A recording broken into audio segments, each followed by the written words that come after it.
orang yang dicintai Allah Subhanahu wa Ta'ala, orang yang senantiasa membaca Al-Quran. Tapi bagaimana prinsip orang baca Al-Quran tapi dicintai Allah? Karena selama ini Bapak Ibu, saya yakin Anda semua suka baca Al-Quran. Malah ada yang saya kenal 1 minggu, 2 minggu kurang lebih khatam Al-Quran. Kurang daripada 1 bulan dia mampu khatam Al-Quran. Malah ada yang dalam 1 bulan khatam 2 kali, ada malah 3 kali. 30 juz dalam 1 bulan. Tapi masalahnya bukan berapa banyak baca, tapi bagaimana membaca. Selama ini kita membaca Al-Quran untuk mengkhatamkan.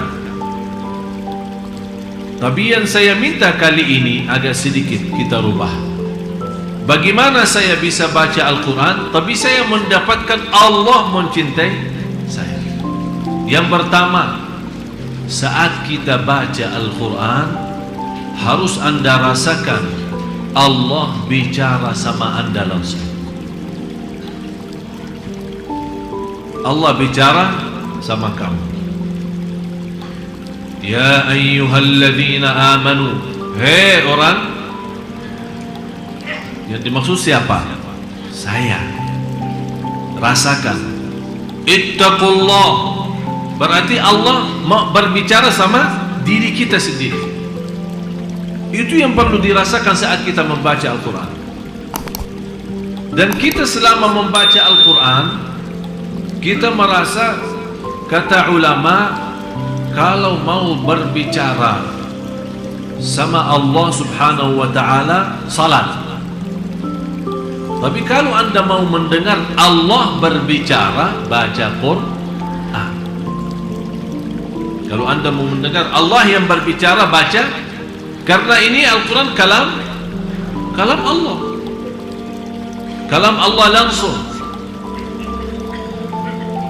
Yang Allah sampaikan langsung, kalam Allah itu disampaikan kepada malaikat Jibril kepada Nabi Muhammad SAW, Nabi Muhammad kepada sahabatnya, dan seterusnya sampai kepada kita.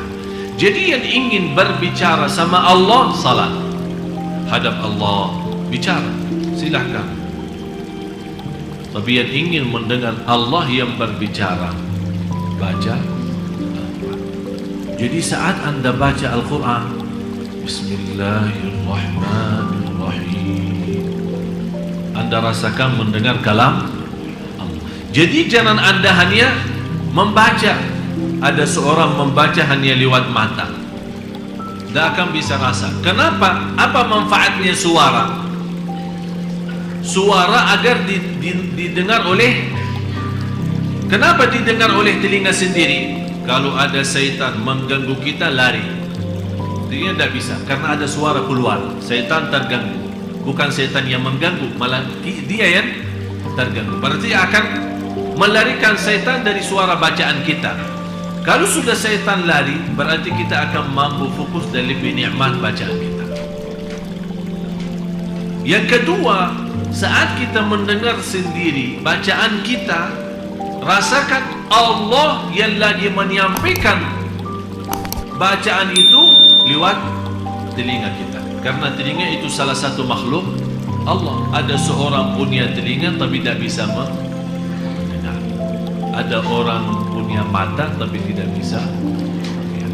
Jadi masalahnya bukan wujudnya mata atau wujudnya telinga, tapi masalahnya apakah dia berfungsi atau tidak, bisa menjadi berguna atau tidak.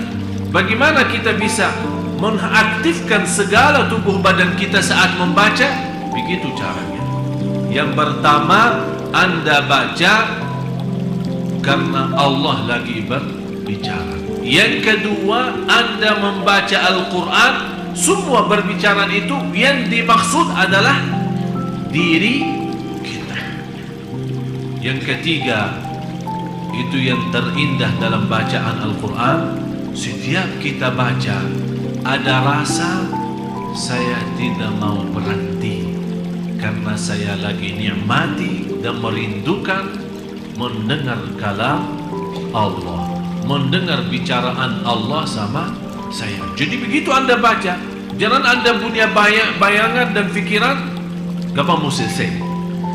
Malah justru yang Anda harus rasakan, saya tidak mau selesai, saya mau terus lazat, saya mau nikmat, karena Allah lagi bicara sama saya. Sudah faham 3 poin ini?